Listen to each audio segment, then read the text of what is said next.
Hi all, hope you all are safe and at home. Now, like I mentioned, I'll be answering all your questions related to protein in my IGTV. So here you go. According to WHO, coronavirus is known to cause illness ranging from common cold to many more severe disease. And in this pandemic situation, I cannot stress enough on how important it is for you to build up on your immunity apart from practicing hygiene. And that's what brings me to our first question.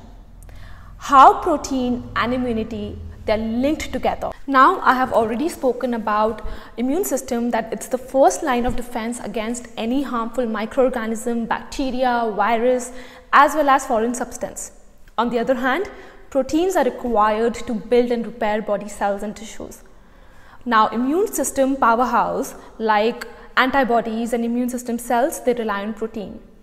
This indicates that of many functions of protein, one of its most important function is to support immune system. Say lymphocytes, cytokines and phagocytes.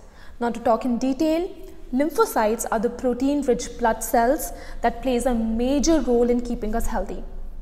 Now lymphocytes, called WBC, white blood cells, they can distinguish between body's normal chemical in the body to those they should attack. You can say they can distinguish between friends and enemy.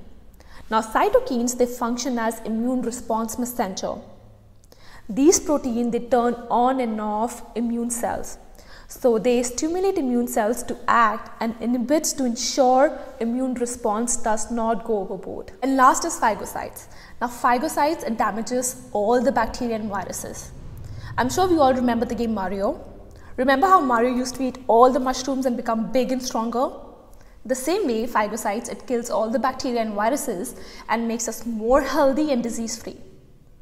Now all these cells, immune cells, lymphocytes, cytokines, phagocytes, they rely on protein. And I'm sure we all have a clear picture that how protein and immunity, they're linked together. Moving on to our second question, what are the basic sources of protein that my kitchen must have? Now that we all are locked down, and I think which is the need of the hour, eating has never been so important than now. And now that we all know that food is the pillar for good health, immunity, energy, and not just to crutch for emotions at times like these.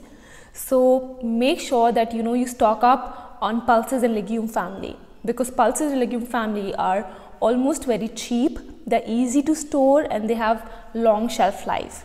So make sure to store it in a glass container with tightly covered with the lid in a dark place. Moving on to nuts and seeds family, again easily available, easy to store, long shelf life. Whenever you're hungry, you can munch on those. This way you can also maintain your weight. And last, dairy, if you can digest it, nothing like it, because milk is available on an everyday basis. You can make paneer, curd out of it, high in protein. So yeah, these three are the food groups that I would suggest that your kitchen must have. Moving on to our next question. Given the lockdown, what sources of protein can replace chicken or fish? Since it's going to be harder for each one of us at this time especially to buy freshly produced on an everyday basis, but this does not mean that we shun our healthy eating immediately. Like I've mentioned before, pulses, legume, whole grain family, it's a good option to stock up. They have long shelf life, it keeps you fuller, provides nutrient, good amount of protein, and also it will keep your health goals in check. One more thing to keep in mind here, you must have heard from me or from your nutritionist that we emphasize more on good quality protein. Now, how can you get good quality protein from a vegetarian diet? When we say good quality protein, it means amino acid composition. The food item you're eating should provide you all the essential amino acids that your body needs. So how can you get? You can combine pulses and legume family with whole grains together to get good amount of protein. Say dal chawal, it will give you all the essential amino acids. Next is, during a time where we are at home 24/7, what changes do we make in our diet, and should we eat protein only in dinner?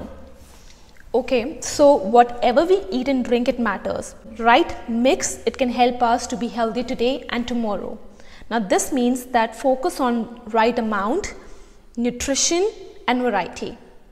Make small changes initially and then gradually increase the change. And last, make sure that your diet, it contains less saturated fats, no added sugar and sodium. And talking about protein only for dinner, here I have to explain you my plate concept.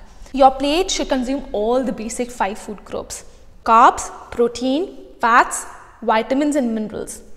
Now, when we talk about my plate, half of the plate is filled with fruits and vegetables and 1/4 with protein, which means that every meal 1/4 of your plate should be filled with protein.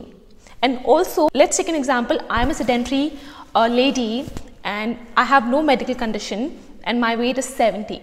So my requirement of protein, it will be 0.8 grams per kg body weight, which means I would require say 55 to 60 grams of protein every single day. And to meet the requirement, I would need to fill my plate in each and every meal with protein, also in mid meals. And the requirement changes as per your physical activity, as per your medical condition, as per your body weight and composition. So yeah, it's just a myth that you should have protein only in dinner. Make sure in each and every meal 1/4 of your plate should be filled with protein. And let's not forget that protein is one of the most essential nutrient of the body. After water, protein is the most abundant kind of molecule found in the body. It's found in every cells, tissues, muscles, skin and hair. And like I've mentioned before, every individual's requirement of protein is different. So make sure to consult your healthcare provider or nutritionist about protein requirement. And also there is an online protein calculator called Proteinometer, which is launched by Right to Protein, wherein you can calculate your daily protein intake and make necessary changes. I'll be sharing the link below. You can check that out. So yeah, that's all for today. Have a great day.